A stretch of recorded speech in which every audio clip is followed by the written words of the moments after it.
Os estudos clássicos deram um salto muito grande graças a ela. Novos métodos de investigação, sobretudo de crítica textual, etc. E, naturalmente, ao criar a cadeira de História da Cultura Clássica, ela procurou dar aos alunos sempre manuais, porque pudessem estudar. E ela fez 2 volumes, História da Cultura Clássica 1, Grécia, História da Cultura Clássica 2, Roma, mas antes de fazer os manuais, fez as antologias dos textos gregos e romanos, que designou por Hélade, a grega, e Romana, a latina. É evidente que estes livros e estas aulas marcaram os alunos portugueses em todo o lado. As aulas eram selecionadas no Anfiteatro 2, só há 2 anfiteatros desta dimensão, o Anfiteatro 1 e o Anfiteatro 2, e o anfiteatro estava cheio sempre.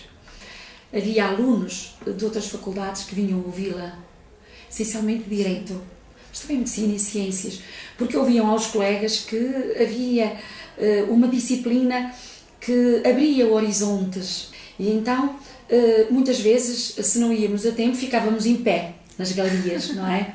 Chegava à aula, tirava da pasta uma folha que para nós era em branco, era branca, não tinha nada, e que nos intrigava muito, que era aquela folha que ela tirava, colocava em cima da secretária e não olhava mais para ela. Ela dizia toda a aula, etc. E a folha em branco ali. E nós intrigávamos muito isso. Era a folha com o sumário, os tópicos essenciais da aula. Um certo susto que era ser aluno da professora Rocha Pereira, que naturalmente gozava de uma forma muito positiva, que era de ser uma excelente professora e uma investigadora de primeira categoria, e a par dessa de uma forma também um pouco negativa, que era a de atingir alguns recordes no sentido de reprovações dos alunos. E sobretudo era bem conhecido o sistema pelo qual a professora Rocha Pereira produzia, enfim, esse temor.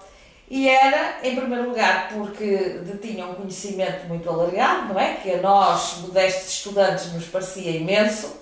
E depois porque tinha uma tática muito própria de interrogar os alunos no exame, sendo que nessa altura os exames eram obrigatórios, os exames orais eram obrigatórios, e portanto todos nós daquela geração nos lembraremos muito bem da professora Rocha Pereira, que fazia uma pergunta para a qual nós nem sempre tínhamos uma resposta, e ficava pacientemente à espera, para nosso grande desespero, que nós encontrássemos a resposta à pergunta, mesmo quando era mais ou menos patente que a resposta não viria. Portanto, esse era o nosso grande susto, eram os silêncios, diria eu, quase trágicos da professora Rocha Pereira. Por vezes essa situação dos silêncios ultrapassava-se, ela ia introduzindo algumas outras perguntas, enfim, a coisa animava-se em termos de exame. Simplesmente, quando nós pensávamos que o risco tinha passado, de repente a pergunta reaparecia. E, portanto, o aluno era novamente entupido diante da dificuldade. Para mim, essencialmente, e penso para todas, ver uma mulher na universidade. Nós aqui, era a única professora que tínhamos. Ela era professora de todos os cursos.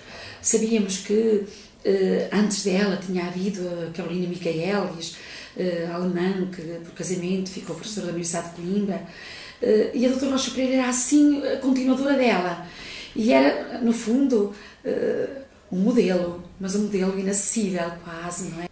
Um modelo de intelectual, um modelo de bons costumes, uma pessoa extraordinariamente religiosa. Íamos ao gabinete dela sempre muito bem arrumado, tinha a fotografia, penso que tem ainda, não tenho lá ido ultimamente, mas tinha a fotografia da família e tinha uma Bíblia. Era assim uma figura completa, uma figura quase ideal. De facto, a natureza da professora Rocha Pereira e a sua experiência fazem dela uma pessoa rigorosa que, naturalmente, os seus alunos e orientandos de alguma forma temiam também, não é? Sabendo que ela sempre exigiria, enfim, o máximo de cada um de nós. Mas eu devo dizer que isso que na altura, quando se é jovem e se começa uma carreira universitária, pode parecer duro, pode parecer difícil, porque naturalmente estipula níveis de exigência que nos obrigam a correr, digamos, a um grande esforço. Com o tempo e à medida que se vão vencendo determinadas etapas, deixa uma marca. E a marca de que o rigor e a exigência valem a pena. É bom reconhecer que esse trabalho, esse rigor, essa exigência acabaram por criar não apenas um enorme prestígio em volta da professora Rocha Pereira, como também uma escola, que é uma escola numerosa e que foi feita de todos esses discípulos que ela mesmo, digamos, puxando as orelhas de vez em quando, conseguiu constituir ao longo da sua carreira.